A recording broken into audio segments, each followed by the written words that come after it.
Krishna. So అందరు దేవుళ్ళు కూడా మనకు గర్భగుడిలో మనకు అర్చించడానికి వీలుగా మనకు ఏం చేసి ఉంటారు. కానీ జగన్నాథ స్వామి మాత్రము గర్భగుడిని వదిలేసి అంటే ఇక్కడ అందరికీ వచ్చేవారిని మనం చూసాము, మనం వచ్చి భగవంతుని దర్శించుకుంటాము.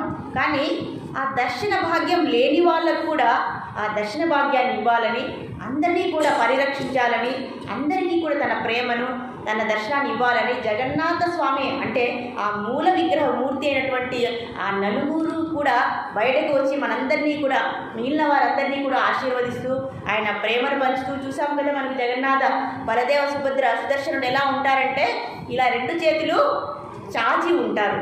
అంటే బయటకు రాగానే నాకు మీరందరూ కావాలి, మీరందరూ నా దగ్గరికి వచ్చేయండి, నేను వైకుంఠానికి తీసుకెళ్ళిపోతాను అని జగన్నాథుడి యొక్క మనము ఆ ప్రదర్శన చూస్తూనే మనకు అర్థమవుతుంది ఎంత దయగలిగినటువంటి స్వామి అంటే. ఆయనే బయటికి వచ్చేస్తున్నారనమాట. చివరికి నా భక్తులు నా దగ్గరికి రాలేరు కాబట్టి నేనే బయటకు వచ్చి అందరినీ కూడా నేను కాపాడుతాను అని స్వామివారు ఇచ్చేశారు. కాబట్టి ఈ అవతారంలో స్వామివారు అన్ని అవతారాల కంటే కూడా చాలా దయ కలిగినటువంటి ఆ స్వస్వరూపము, అలాగే దివ్యమైనటువంటి రూపము. మొదటిగా ఈ జగన్నాథ స్వామి ప్రణతి మంత్రం మనం ఒక్కసారి అందరూ కూడా చెప్దాము, చాలా మంచిది. దేవదేవ జగన్నాథ ప్రపన్నాతి వినాశన త్రాహి మాం పుండరీకాక్ష పతితాం భవసాగరే నీలాచల నివాసాయ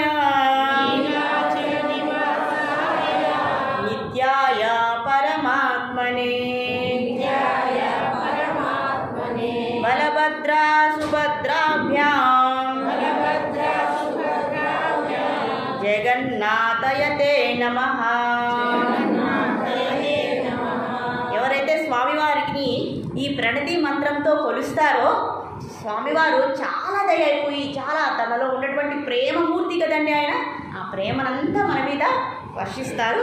కాబట్టి ఈరోజు ఎంతో సుసంపన్నమైనటువంటి చాలా అద్భుతమైనటువంటి దివ్యమైనటువంటి రోజు.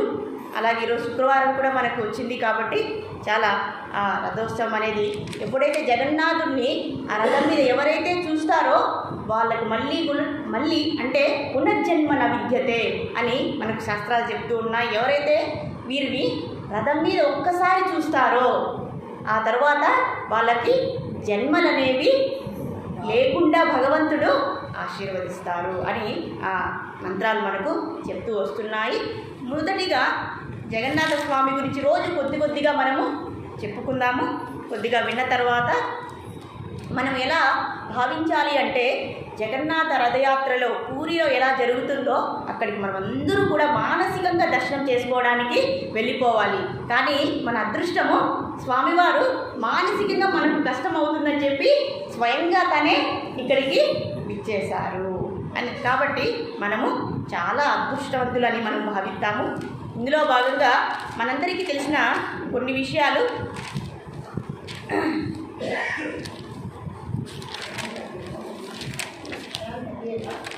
కొంచెం ఎక్కువ కొంచెం.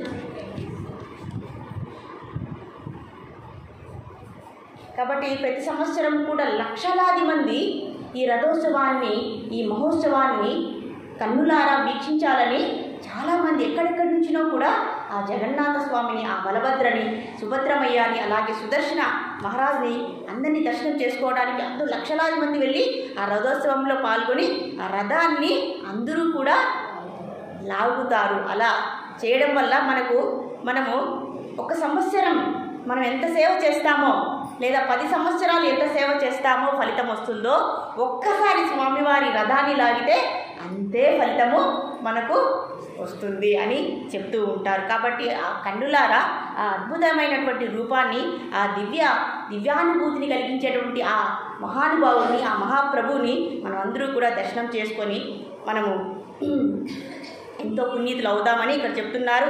ముందుగా మనందరికీ తెలిసిందే రథోత్సవం అంటే ముగ్గురికి కూడా ఇక్కడ రథాలు అనేవి తయారయ్యి ఉంటాయి. ఇంత గత సంవత్సరం మనం చెప్పుకొని ఉంటే మనం రోజు రోజుకి కొద్దిగా చెప్పుకుందాము. దాంతోపాటు ఒక శ్లోక భగవద్గీత చెప్పుకుంటే యథావిధిగా వెళ్ళిపోదాము.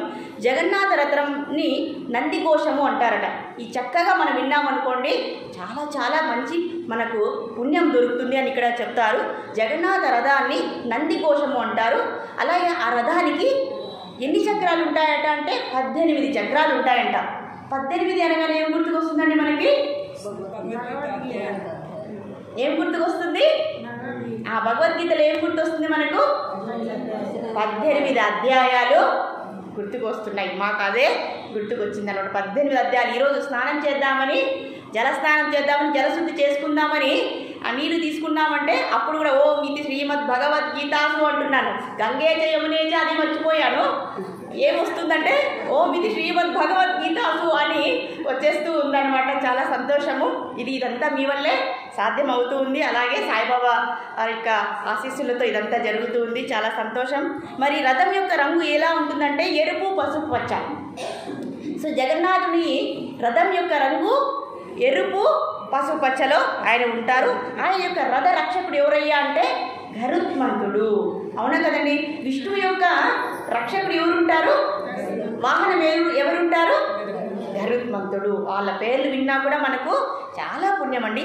ఆయన యొక్క రథసారథి ఎవరయ్యా అంటే దారుక. ఒక్కసారి వినండి, మీరు మరీ గట్టిగా గుర్తుపెట్టుకోవాల్సిన ఇది లేదు, వింటూ ఉండండి. మనం సంవత్సరం చెప్పుకుందాము. అలాగే ఆ రథ ధ్వజాన్ని త్రైలోక్య మోహిని అని అంటారట. జగన్నాథ స్వామి రథం గురించి చెప్పుకుంటూ ఉన్నాం ఇప్పుడు మనం. అలాగే తనకి 4 గుర్రాలు ఉంటాయట. జగన్నాథ స్వామి యొక్క రథానికి 4 గుర్రాలు ఉంటాయట. శంఖ, బలాహక, శ్వేత, పర్ద్వాష అని 4 గుర్రాలు ఉంటాయట. ఆ యొక్క తాడు పేరు శంఖ చూడ. ఆ త్రాడుని మనం లాగుతాం కదండి, శంఖ చూడ అంటారట. ఇవన్నీ మనం వినాలి. మరి బలభద్రుడి యొక్క రథంని ఏమంటారంటే తాళధ్వజ అంటారట. మరి బలభద్రుడి యొక్క రథానికి ఎన్ని చక్రాలు ఉంటాయంటే 16 ఉంటాయన్నమాట. అంటే జగన్నాథునికి 18, 2 తగ్గించుకుంటూ పోవాలి. 16 చక్రాలు ఉంటాయట. మరి ఆ చక్రాలను ఎలా తయారు చేస్తారో తెలుసా? ఒక్క బోల్ట్ కూడా ఉపయోగించకుండా తయారు చేస్తారట. అవునా కదండి? మనం ఒక వస్తువుని, చెక్క వస్తువుని తయారు చేయాలంటే ఎన్ని బోల్ట్లను ఉపయోగిస్తాం కదండి. కానీ అక్కడ మాత్రం యొక్క విశిష్టత ఏమంటే ఒక్క బోల్ట్ కూడా ఉపయోగించకుండా రథాలను తయారు చేస్తారట. అదే అక్కడ ఉన్నటువంటి మహత్యము అని ఇక్కడ మనకు తెలుస్తూ ఉంది. మరి ఆ రంగు ఏదట అంటే ఎరుపు, ఆకుపచ్చ రంగులో మనకు బలభద్ర ఆ రథమని దర్శనమిస్తూ ఉంటుందట. మరి ఆ రథరక్షకుడు ఎవరయ్యా అంటే వాసుదేవ. మనకు వాసుదేవుడు అంటే వాసుదేవుడే కాదండి, ఇక్కడ ఆయన యొక్క అవతారాలన్నీ కూడా విష్ణుమూర్తి యొక్క అవతారాలు చాలా ఇన్యూమరబుల్గా ఉంటాయి. అంటే లక్షలాది అవతారాలన్నీ ఉంటాయన్నమాట. అలాగే మరి ఆ రథసారథి ఎవరయ్యా అంటే మతాలి.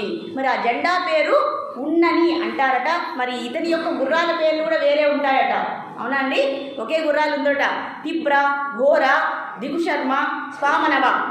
ఆ యొక్క తాడు పేరుని వాసుకి అంటారట. ఎక్కడో విన్నామండి వాసుకిని. ఎక్కడ విన్నాము? సముద్ర మంథన లీలలో మనం విన్నాము. అవునా కదండి? దేవతలు, రాక్షసులు ఇద్దరూ కూడా త్రాడు కావాలండి, చిలకాలంటే కావాలి కదా. మరి మందర పర్వతాన్ని దించుతారు. మరి ఆ మందర పర్వతాన్ని కదిలించడానికి ఎవరు సహాయం చేశారు? వాసుకి కంటే గొప్ప తాడు ఎక్కడా లేదటండి. అంత పెద్ద, చాలా దృఢంగా ఉన్నటువంటి ఆ సర్పాల రాజు వచ్చి వాసుకి అని మనము ఇక్కడ అర్థం చేసుకోవాలి. మరి సుభద్రమాత యొక్క రథం పేరు దేవదలన. మరి ఈ రథానికి ఎన్ని చక్రాలు ఉంటాయట అంటే 14 చక్రాలు ఉంటాయట. ఎరుపు, నలుపుతో అమ్మవారి యొక్క రథం దర్శనమిస్తూ ఉంటుందట. మరి సంరక్షకుడు ఎవరయ్యా అంటే దుర్గాదేవి. మరి దుర్గాదేవి అని ఎందుకు అంటున్నామంటే అమ్మవారు దుర్గాదేవి స్వరూపము. మరి ఈ సృష్టిని అంతా ఎవరు పరిరక్షిస్తుంటారో తెలుసు కదా మనకి. అధినేత ఎవరయ్యా అంటే దుర్గామాత మాత్రమే ఆమె పరిరక్షిస్తూ ఉంటుందట. మరి రథసారథి ఎవరయ్యా అంటే అర్జునుడు ఆమె యొక్క రథసారథట. మరి జెండా పేరు నదంబిక అంటారట. గుర్రాల పేర్లు రోచిక, మోచిక, జీత, అపార్జిత. మరి ఆ తాడు పేరు స్వర్ణిచూడ అంటారట. ఇవి ఆ రథాల యొక్క వివరాలు. మనం విన్నా చాలండి, మీరు బలవంతంగా గుర్తుపెట్టుకోవాల్సిన అవసరం లేదు.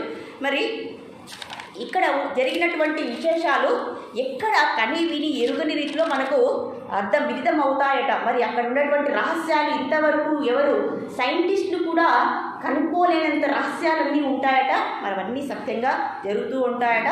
ఒక్కొక్క రహస్యాన్ని మనము చెప్పుకుందాం. జగన్నాథ స్వామికి చాలామంది భక్తులు ఉన్నారట. చాలామంది ఉన్నారు. అందులో ప్రతి సంవత్సరము కూడా ఒక్కొక్క భక్తుడు ఆ భక్తిని సిద్ధిని సాధించుకుంటాడట. భగవంతుని యొక్క కృపను పొందుతాడట. మరి ఆ భక్తుని యొక్క జ్ఞాపకంగా ఏదో ఒక జ్ఞాపకాన్ని జగన్నాథుడు ఆ గుడిలో కైంకర్యంగా దానిని ప్రతి సంవత్సరము కూడా ఆయన యాడ్ చేసుకుంటూ కలుపుకుంటూ పోతాడట. మరి ఇక్కడ జయదేవ గోస్వామికి అంటే జగన్నాథుడికి జయదేవ గోస్వామి అంటే చాలా ఇష్టం అండి. గోస్వామి, గో అంటే ఏమని చెప్పాము మనము? ఇంద్రియాలని నియంత్రించిన వాడు గోస్వామి అంటే మన ఇంద్రియాలని లేదా మన అన్ని కోరికల్ని కూడా నియంత్రించిన వాడు అని గోస్వామి అని అంటారట. మరి ఆ జయదేవ గోస్వామి యొక్క ఆ భక్తి యొక్క విశిష్టతని ఇక్కడ చెప్తూ ఉన్నారట. ఎందుకండి మనం ఇది చెప్తున్నామంటే భగవంతుడికి ఎప్పుడూ కూడా భక్తుల గురించి చెప్తే ఆయనకు చాలా సంతోషమట. అలాగే అయ్యా నువ్వు రాజువి, నువ్వు మహారాజువి, నీవు ఆ లోకరక్షకుడివి, నువ్వు జగన్నాథుడివి అంటే ఆయనకి సంతోషం అనిపించదట. ఆయన భక్తుల గురించి పొగిడామనుకోండి ఇంకా వారి మీద ఎన్నలేని కృపను ఆయన చూపిస్తారట. కాబట్టి ఆయన యొక్క గొప్ప భక్తులలో ఒక గొప్ప భక్తుడైనటువంటి ఆ జయదేవ గోస్వామి ఆయన గీత గోవిందం అనేటువంటి ఒక కీర్తన లేదా పాటను రాశారట. ఆ గీత గోవిందాన్ని ఆయన రాశారు. ఆ రాసిన పాట జయదేవ గోస్వామికి అలాగే తన భార్య అయినటువంటి పద్మావతికి తప్ప ఎవరికీ తెలియదట. మరి ఒక్కసారి ఈయన అనుకున్నారట, నేను ఒక పాటను రాశాను, ఒక కీర్తనని రాశాను, ఇది నేనేం చేయాలి, ఒక పెద్ద చీర కొని ఆ కీర్తనని ఆ పద్యాన్ని ఏం చేయాలి, ఆ చీర మీద అప్పుడు ముద్రలు లేవు కదండి, అప్పుడు ఏం చేసేవారు, బట్టలు నేసేవారు, అవునా కదండి. ఆ బట్టలు నేసే వాళ్ళ దగ్గరికి వెళ్ళి నేను ఇచ్చేటువంటి ఈ గీత గోవిందం అనే కీర్తనని ఈ చీర మీద వచ్చేలాగా మీరు చేయాలి అని ఆశపడ్డాడట. మరి ఆ బట్టలు నేసే వాళ్ళ దగ్గరికి వెళ్ళి ఈయన చెప్తే వాళ్ళు అన్నారట, అయ్యా మీరు ఒకసారి పాడుతూ ఉండండి, మీరు ఎప్పుడైతే పాడుతూ ఉంటారో దాన్ని బట్టి మేము ఆ చీర మీద ఆ పాట వచ్చే విధంగా మేము చూసుకుంటాము, మరి మీరు జగన్నాథుడికి సమర్పించవచ్చు అన్నారట.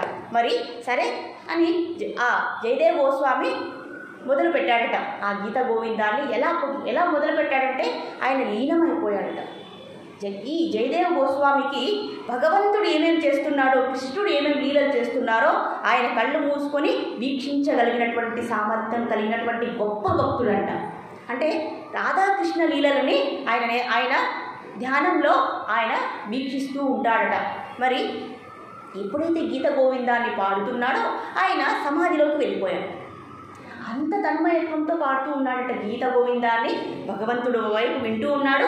ఆ బట్టలు నేసే వాళ్ళు చక్కగా దాన్ని ఏమంటారు నేస్తూ ఉన్నారట. నేస్తూ ఉంటే ఈయన పాడుతూ పాడుతూ పాడుతూ సమాధి స్థితిలోకి వెళ్ళిపోయాడట. అంటే కళ్ళు మూసుకొని ఇంకా ఆయనలో శ్వాస మాత్రమే ఆడుతుందట. మనిషి అలాగే ఉండిపోయాడట, ఆ లీనమైపోయాడట రాధాకృష్ణ లీలలో. వీరు నేసేవాళ్ళు ఇదేంటి ఈయన పాట ఆపేశారు, ఇప్పుడు మేము అంతరాయం కలిగింది, ఎలా నేయాలి అని ఆలోచిస్తూ ఉన్నారట. ఎంతసేపటికి ఆయన కళ్ళు తెరలేదట. ఆయన మన ప్రపంచంలోనికి రాలేకపోయాడట. ఇప్పుడు ఏం చేయాలో వారు పనిని ఆపేశారట. మరి ఇంతలో అంతరాయం కలిగిందండి కదండి. ఈ గీత గోవిందాన్ని ఎవరెవరు వింటున్నారు? మనతో పాటు ఎవరెవరు వింటున్నారు? ఎవరి కోసమైతే రాశారో వారు కూడా వింటున్నారట. మరి ఎప్పుడైతే అంతరాయం కలిగిందో భగవంతుడి తట్టుకోలేకపోయాడట. ఇలా కాదు, నా భక్తుడు సమాధి స్థితిలోకి వెళ్ళిపోయాడు, ఇంకా ఈ మధ్యలో ఈయన వచ్చేటట్లు మనకు కనపడడం లేదు అని స్వయంగా జగన్నాథుడే ఒక సాధువులాగా వెళ్ళాడట.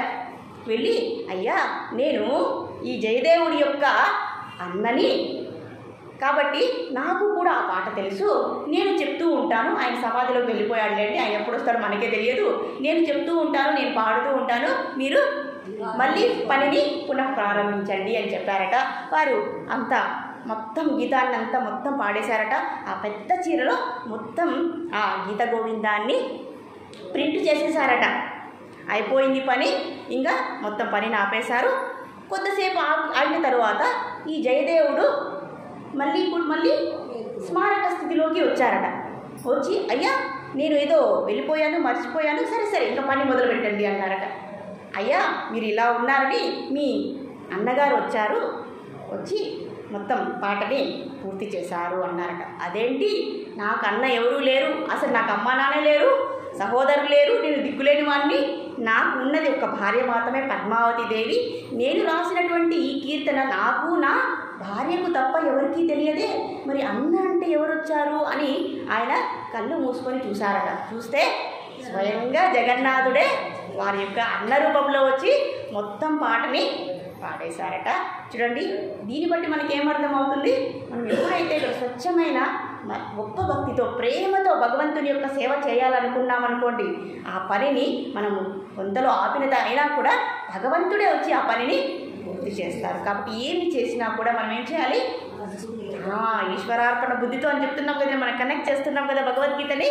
కాబట్టి ప్రేమతో మనము ఆ పనిని, ఆ కర్మలని ఆచరించాలి. అప్పుడు భగవంతుడే దిగి వస్తాడట. అప్పుడు మన యొక్క భక్తి శుద్ధ భక్తి అవుతుందట. ఇక్కడ జయదేవ గోస్వామి ఎవరి కోసం పాడారండి? భగవంతుడి కోసమే పాడారు. కాబట్టి ఇలాంటి భక్తిని మనము, ఇలాంటి అనన్య భక్తిని మనం పెంపొందించుకోవాలని మనకి ఇలా తెలియజేస్తూ ఉంది. కాబట్టి మనము ఇలా జగన్నాథ స్వామి యొక్క రథోత్సవం ముందు స్నానయాత్ర అని జరుగుతుందట. ఆ రోజు స్నాన పూర్ణిమ, జ్యేష్ఠ పూర్ణిమ రోజు అనమాట. ఆ రోజు స్వామివారు ఆవిర్భవించారట. ఆ రోజు 108 కలశాలతో స్వామివారిని అభిషేకం చేస్తారట.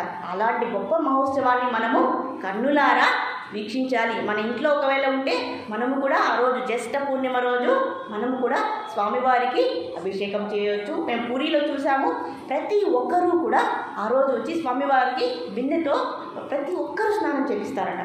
స్నానం చేయించి, ఎందుకంటే చిన్న పిల్లవాడు కదండి, పుడుతూనే స్నానం చేయించాలి కదా మనము, అలా అనుకొని అక్కడ అందరూ కూడా స్వామివారిని ఎలా చేస్తారో తెలుసా అండి? కన్న బిడ్డలాగా చూస్తారట, కొందరు అన్నలాగా చూస్తారట.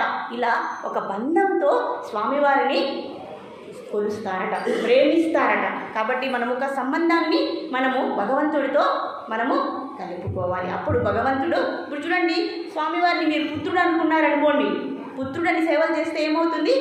బుద్ధుడు ఏం పనులు చేస్తారో ఆయన అదే పనులు చేస్తాడట. అంటే మిమ్మల్ని తల్లిగా భావించి తన యొక్క కొడుకుగా తన యొక్క బాధ్యతని నిర్వర్తిస్తాడు. కాబట్టి మనము ఆ బంధాన్ని ఏం చేయాలి? ఆయనకు వదిలేయాలి. అప్పుడు బాధ్యతని భగవంతుడు తీసుకుంటాడట. మరి మీరు దేవుడయ్యా అంటే, సరే నేను దేవుడిని, నేను ఎంత చేయాలో అంతే చేస్తాడట.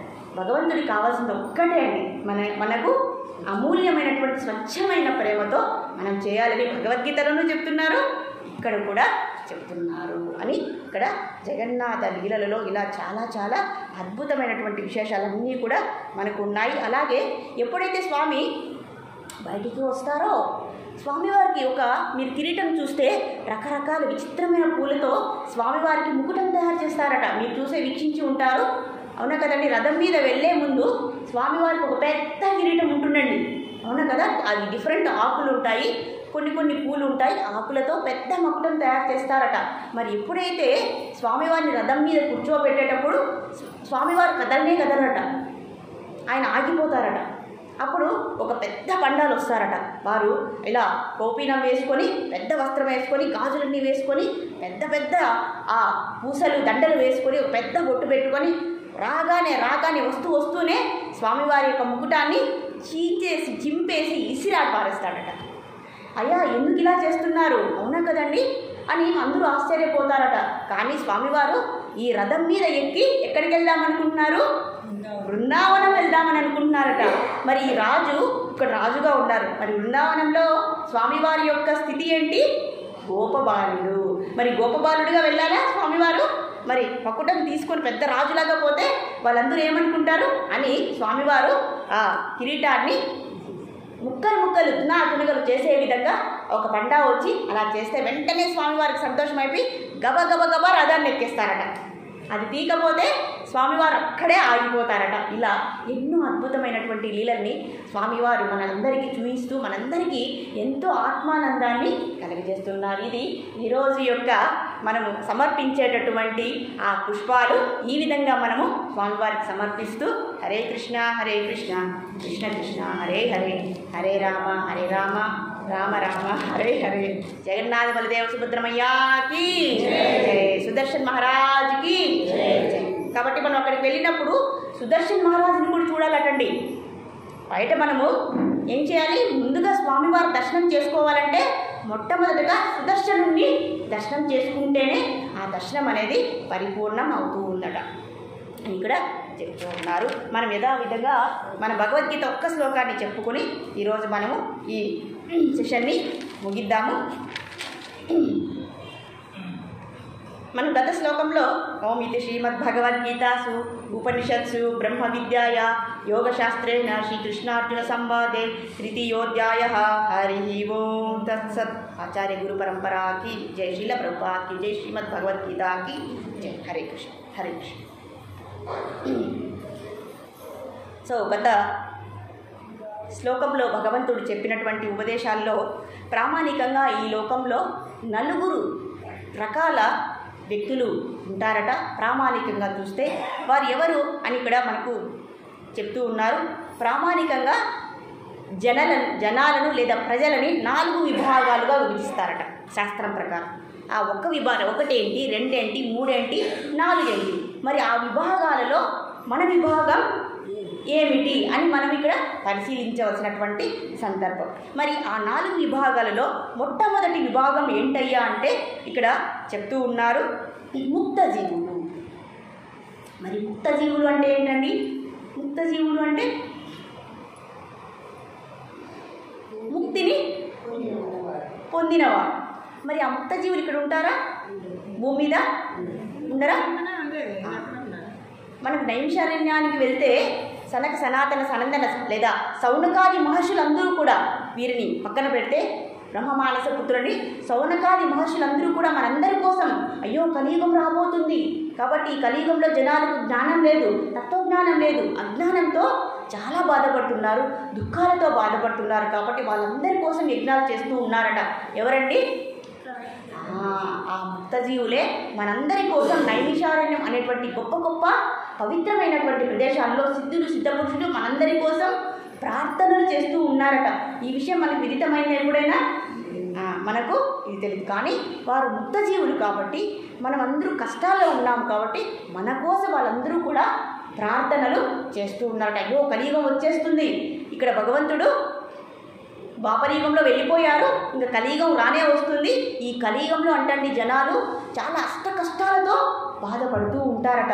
అయినా కూడా కొంచెం ఆనందం దొరికినా అదే గొప్పది అని అనుకుంటూ ఉంటారట. మరి అలాంటి వారి కోసము మనకు భగవంతుడు ఇచ్చిన వారే ముక్త జీవులు. ఈ 4 విభాగాలలో మొదటి విభాగాన్ని ఏమంటారు? ముక్త జీవులు. ముక్త జీవులు అంటే వాళ్ళు పుడుతూనే భగవంతుడు చెప్పినటువంటి ఆదేశాలను ఆ జ్ఞానాన్ని వాళ్ళు పాటించేవారు. వారు ప్రాపంచిక సుఖాల యొక్క ఆ విషయాన్ని కూడా వినేటటువంటి ఆ పరిస్థితిలో లేనివారు కాబట్టి ముక్తిని ఆల్రెడీ పొందిన వారినే ముక్త జీవులు అంటారు అని ఇక్కడ చెప్తున్నారు. మరి 2వ విభాగం వారు ముముక్షు జీవులు. 2వ వారిని ఏమంటారు? ముముక్షు జీవులు అంటారట. మరి వారికంటే కొద్దిగా తక్కువ స్థాయి వాళ్ళని ఏమంటారు? మరి మొదటి విభాగంలో మనం ఉన్నామా? ముక్త జీవుల్లో మనం ఉన్నామా? ఎంతసేపు వాళ్ళకి భగవద్ జ్ఞానం తప్ప, భగవత్ సేవ తప్ప, పుట్టినప్పటి నుంచి కూడా జన్మ తీసుకున్న క్షణం నుంచి కూడా వారు ఎప్పుడు కూడా భగవద్ ధ్యానం, భగవత్ సేవే వారి యొక్క లక్ష్యంగా బతుకుతూ ఉంటారట. మరి ఆ విభాగంలో మనం ఉన్నామా? లేదు. మరి వారికంటే కొద్దిగా తక్కువ స్థాయిలో ఉన్నవారు ఎవరయ్యా అంటే ముముక్షు జీవులు లేదా ముముక్షువులు. అమ్మగారు ఇస్తున్నారు, ఎవరైనా సహాయం చేయకంటే చేయండి. వస్తుంది, వెళ్తుంది, మాతాజీ వెళ్తున్నారు. సాయిరామ్. జగన్నాథ్ లీలు మేము ఇప్పుడే పూర్తి చేసుకున్నాము.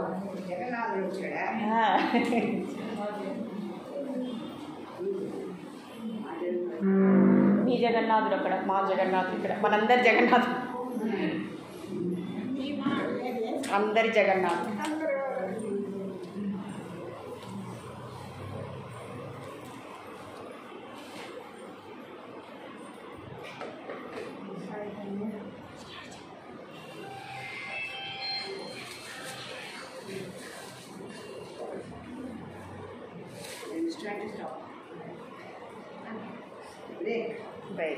Small break.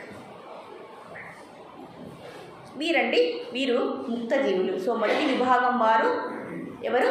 ముక్త జీవులు. మరి రెండవ విభాగం వారు కంటే కొద్దిగా తక్కువ స్థాయిలో ఉన్నవారు. మరి ఈ ముక్త జీవులైతే వారు ముక్తిని పొందారు, ఆనందాన్ని, అఖండ ఆనందాన్ని అనుభవిస్తున్నారు. కాబట్టి మేము కూడా వారిని అనుసరించి మేము కూడా ఆ శాశ్వత ఆనందాన్ని పొందుతామని ప్రయత్నిస్తున్నవారు, కష్టపడుతున్నవారు వీరిని ముముక్ష జీవులు అంటారట.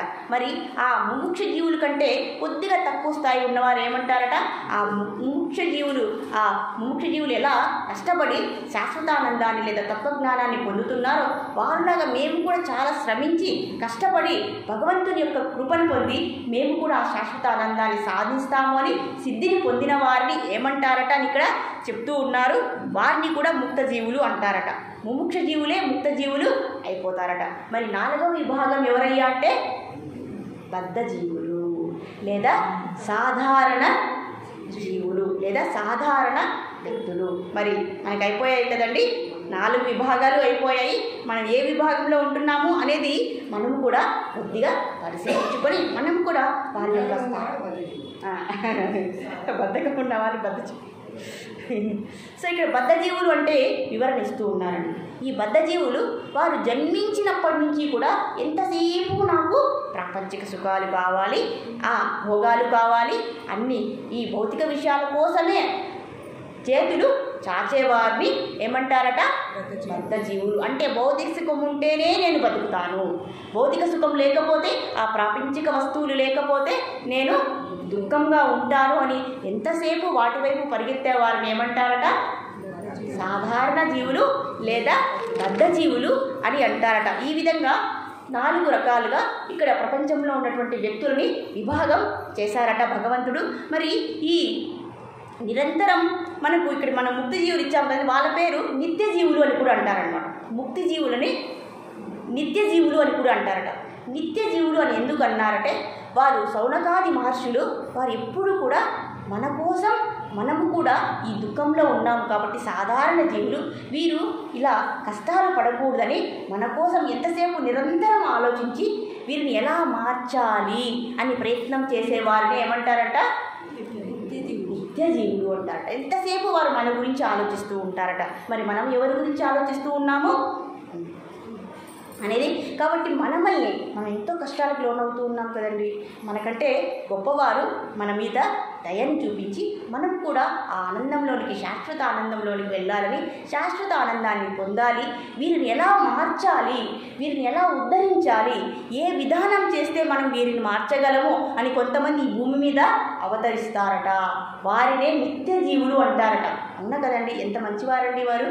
వారు తత్వజ్ఞానాన్ని పొంది అఖండ ఆనందాన్ని పొంది మనము కూడా ఈ కష్టాలు పడకుండా, ఈ విధానాలని, ఈ వస్తువుల కోసం పాకులాడకుండా, వాటి వెనక పరిగెత్తకుండా మనం ఏ విధానం చేస్తే, ఏ విధం చేస్తే, ఏం ఉపదేశం చేస్తే మీరు మారుతారు, వీళ్ళలో పరివర్తన వస్తుందని ఎప్పుడు ఆలోచించే వారిని ఏమంటారట?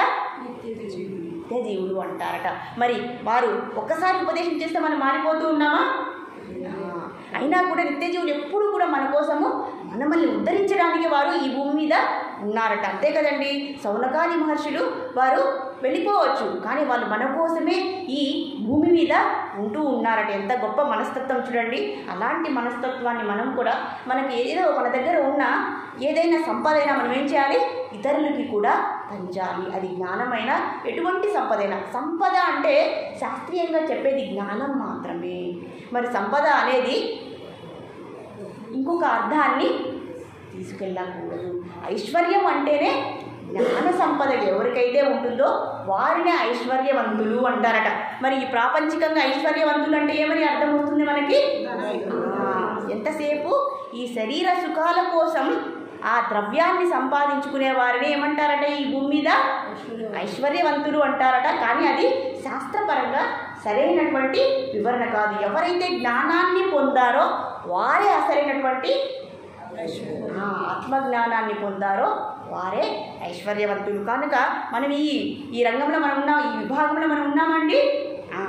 ఉన్నామో లేదో లేకపోయినా కూడా మనము ప్రయత్నించాలి అని ఇక్కడ చెప్తున్నారు. కాబట్టి శ్రీ సుఖదేవ గోస్వామి, సుఖ మహర్షి ఈ విభాగంలో ఉండారండి, నిత్య జీవులు. సుఖదేవ గోస్వామి ఆ సుఖ మహర్షి మనకేమిచ్చారు? శ్రీమద్ భాగవతాన్ని మన కోసం ఆయన అందించారు. కాబట్టి శ్రీమద్ భాగవతం ద్వారా మనకేం తెలియజేస్తున్నారు?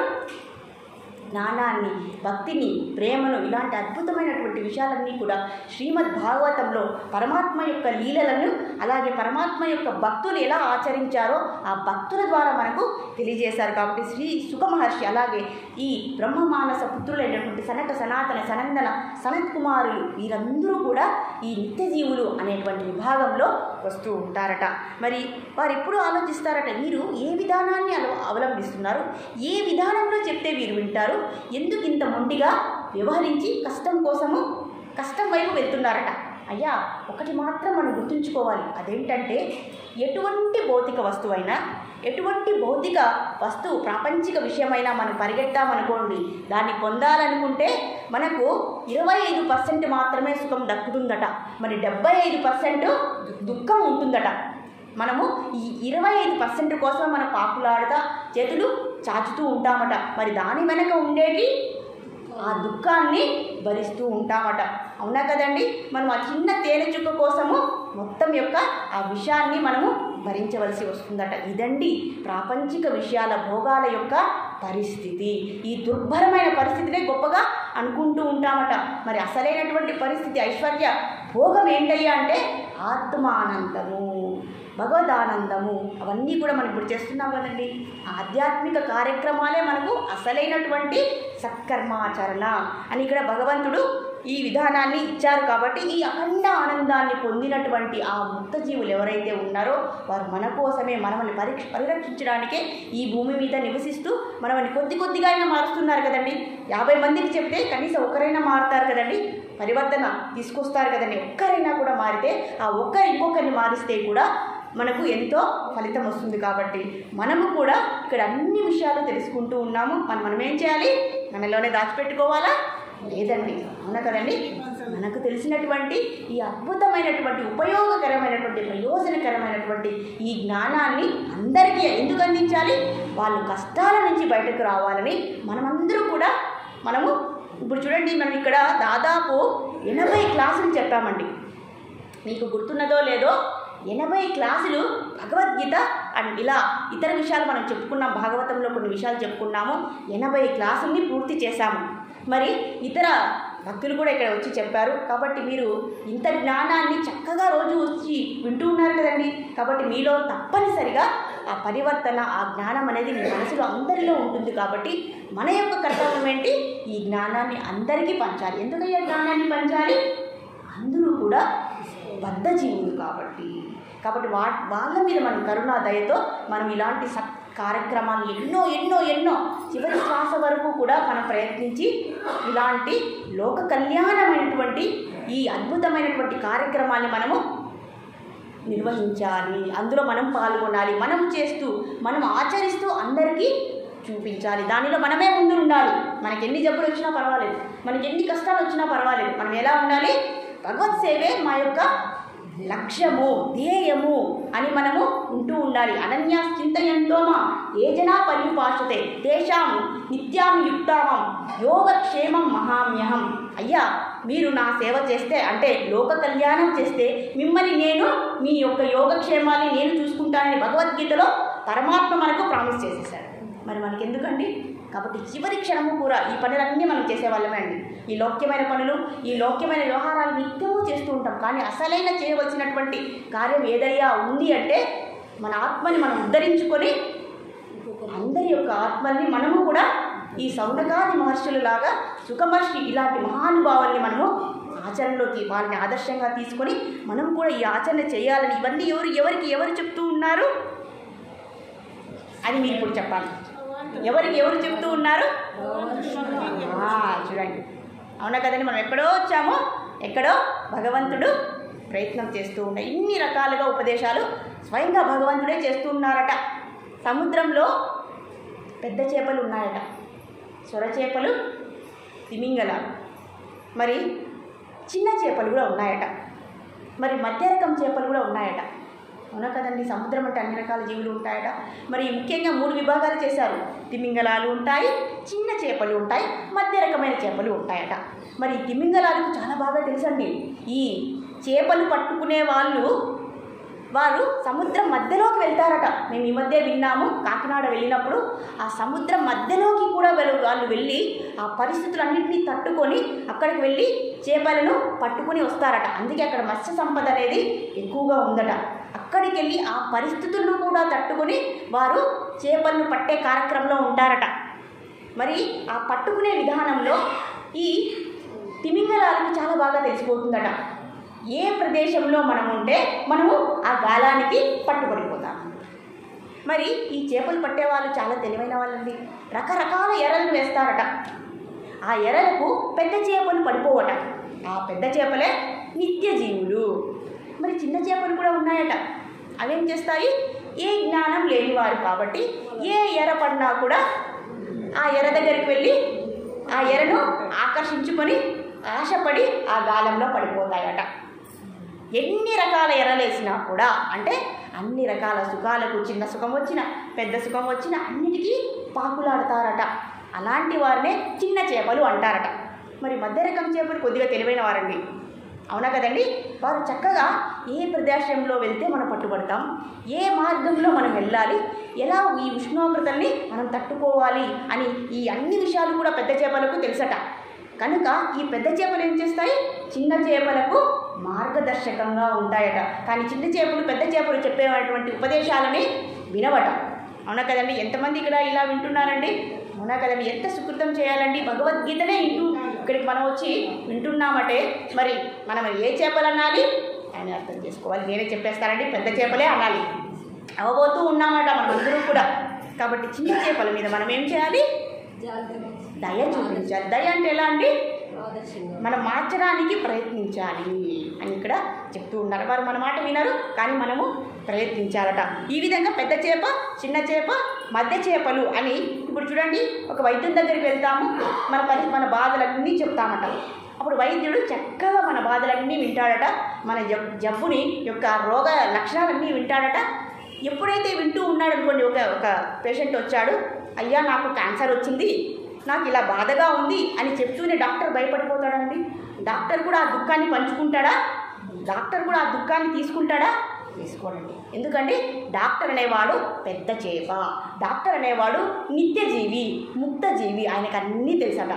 ఆయన యొక్క జబ్బుని తెలుసుకొని దానికి నివారణోపాయమైనటువంటి ఔషధాన్ని ఇస్తాడట. కాబట్టి మనం ఎలా ఉండాలి? పెద్ద చేపగా ఉండాలా? చెప్పాలి. ఏ చేపగా ఉండాలి? మధ్య రకమైన చేపగా ఉండాలా, లేదా చిన్న చేపలాగా ఉండాలా? పెద్ద చేపలాగా మనం ఉండాలి అని ఇక్కడ చెప్తుంది. ఇంతకీ పెద్ద చేపకు చిన్న చేపకు ఇంత తారతమ్యం ఎందుకు వస్తున్నది? ఎందుకంటే పెద్ద చేప అలా వ్యవహరిస్తుంది. పెద్ద చేప పట్టే పడదట. మరి చిన్న చేపలు, పెద్ద చేపలకు తత్వజ్ఞానం తెలుసట, మరి చిన్న చేపలకు అజ్ఞానం బాగా తెలుసట. అవునా కదండి. ఏది అనుకుంటే అది చేసుకుంటూ పోతారట. కాబట్టి మనము దీన్ని పరీక్షించి అలా ఎందుకు వ్యవహరిస్తున్నారు, ఇంత తారతమ్యం ఎందుకు వచ్చింది అంటే, ప్రకృతే క్రియమానాని గుణై కర్మాని సర్వశః అహంకార విమూఢాత్మ కర్తాహమిది మన్యతే అని అంటూ ఉన్నారట. మరి ఈ చిన్న చేపలు ఎందుకు ఇలా వ్యవహరిస్తూ ఉన్నారట అంటే, ఈ ప్రకృతి నుంచి, ఈ మూల ప్రకృతి నుంచి మన శరీరం తయారైంది. అవునా కదండి. ఇది ఎంతమందికి అవగతమైంది?